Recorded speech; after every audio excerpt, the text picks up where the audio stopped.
Breakout itu bisa gagal atau breakout itu bisa tidak valid jika ya harus ada catatannya, harus paham dengan beberapa aspek lain ya. Breakout ini bisa tidak valid jika paling tidak di sana mendekati support atau resisten berikutnya.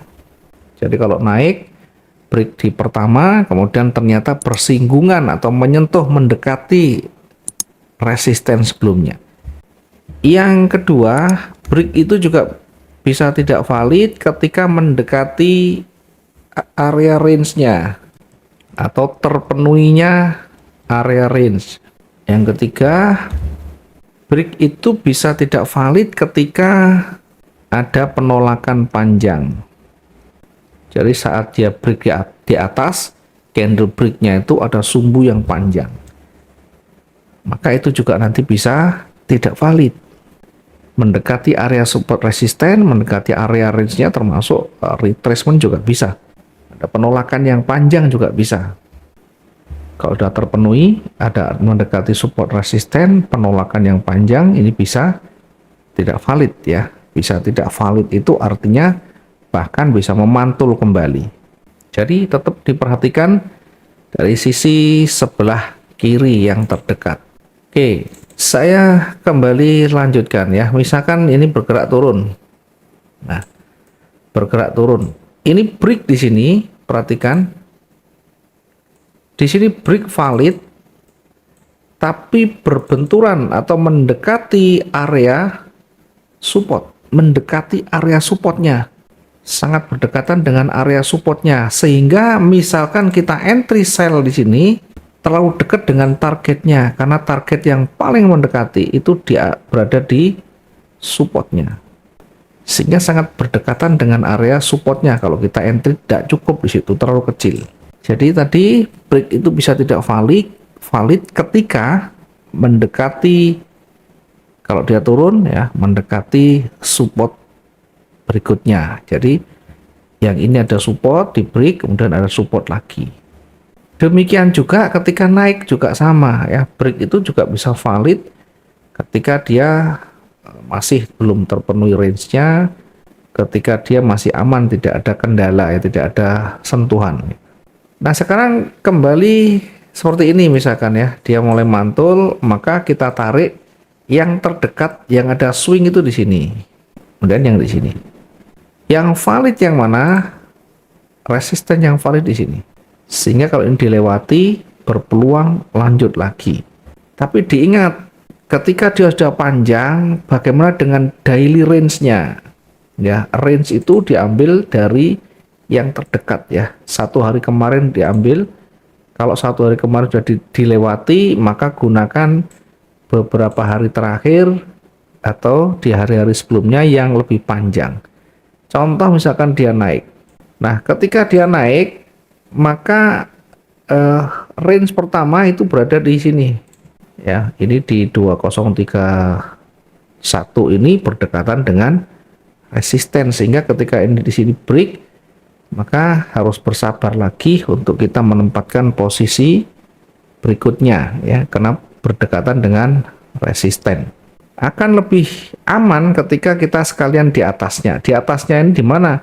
Karena di atas ini berdekatan dengan sumbunya di sini, maka yang sebenarnya yang paling clear itu di sini. Nah, tentu kalau kita sampai di situ, itu sudah lebih dari rata-rata harian daily range-nya. Daily range-nya lebih dari rata-rata harian. Maka kita tunggu area berbalik lagi, ya, area berbaliknya. Kalau dia ternyata kuat lagi bagaimana? Nah ini breaknya kuat, maka tetap kita gunakan beberapa hari sebelumnya yang lebih panjang dari range-nya ya.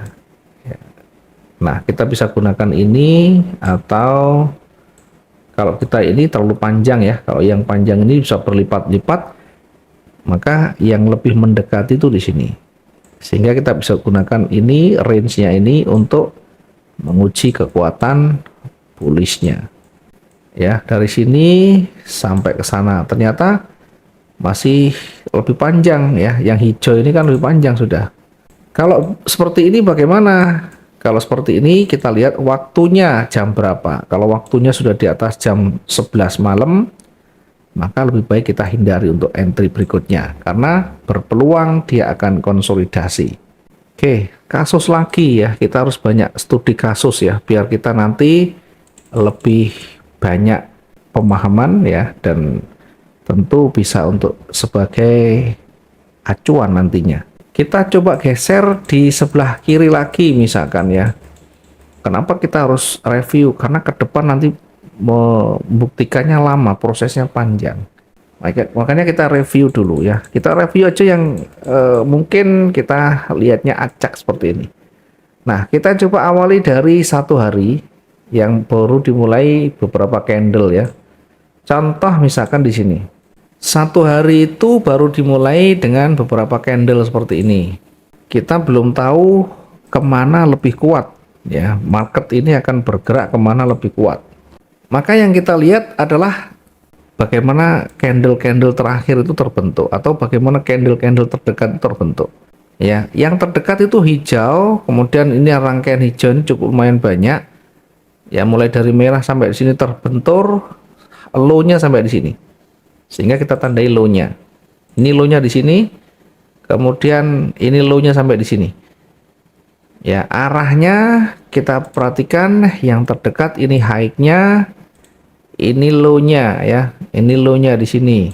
Ya, ini high-nya sampai saat ini masih di bawah high yang sebelah kiri. Sehingga lebih condongnya atau lebih dekatnya untuk melewati atau untuk bergerak itu tentu akan lebih dekat ke bawah, menembus supportnya daripada menembus resistennya, karena resistennya cukup jauh. Nah, kita coba buat dulu area pentingnya yang karena dia mau bergerak, ini hijau-hijau mau bergerak naik, cari yang di atas yang banyak disentuh, yang terdekat itu sebelah kiri ini sambung. Ini kemudian di sini ada. Bagaimana kalau dua-duanya ada seperti ini? Kita tetap cari yang terdekat. Ini dari sumbu body tarik aja ke sana, ke kanan. Ya, karena ini juga bersinggungan dengan konsolidasi di sini. Kita tarik ya sampai ke sana. Sehingga ini kita gunakan untuk menguji kekuatannya, untuk menguji kekuatan bullish. Kalau dia dilewati, maka berpeluang akan mendekati berikutnya. Itu resisten berikutnya di situ. Akan mendekati resisten berikutnya. Kalau dia ditembus lagi, maka akan kembali ke resisten berikutnya lagi.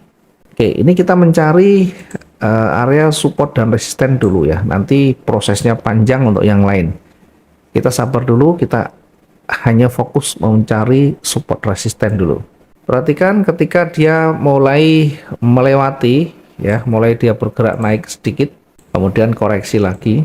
Ya, hanya berada di area supportnya, berada di area pentingnya, tidak bisa menembus ke bawah, maka dia akan kembali naik ya. Perhatikan dari sisi low di sini low-nya makin menuju ke atas, ini low-nya, ini high-nya dari bawah menuju ke atas, maka dia akan cenderung nanti membentuk pola baru. Ya, dari awalnya turun akan terbentuk naik, kemudian turun koreksi, tidak menembus low-nya, kemudian naik menembus high-nya, kemudian koreksi turun sampai di supportnya, dan pada akhirnya kembali naik.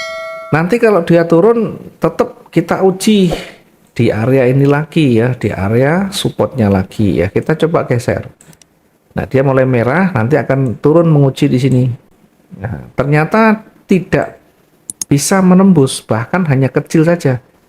Maka kalau kita tarik, ini kan begini ya, seperti ini. Jadi yang pertama ini naik dulu, turun, koreksi, naik break. Ini sebelah kiri naik, turun, naik lagi breaknya di resisten, kemudian turun koreksi, koreksi itu bisa sampai ke supportnya ya, bisa mungkin lebih dekat ya. Intinya tidak lebih rendah ya, low-nya tidak lebih rendah. Oke, intinya low-nya tetap tidak lebih rendah, itu berarti trennya mau naik ya. Kalau low-nya lebih rendah berarti mau turun. ini koreksi kecil, sehingga habis koreksi ini terbentuk ini high-nya menuju ke atas, low-nya menuju ke atas, berikutnya akan naik lagi.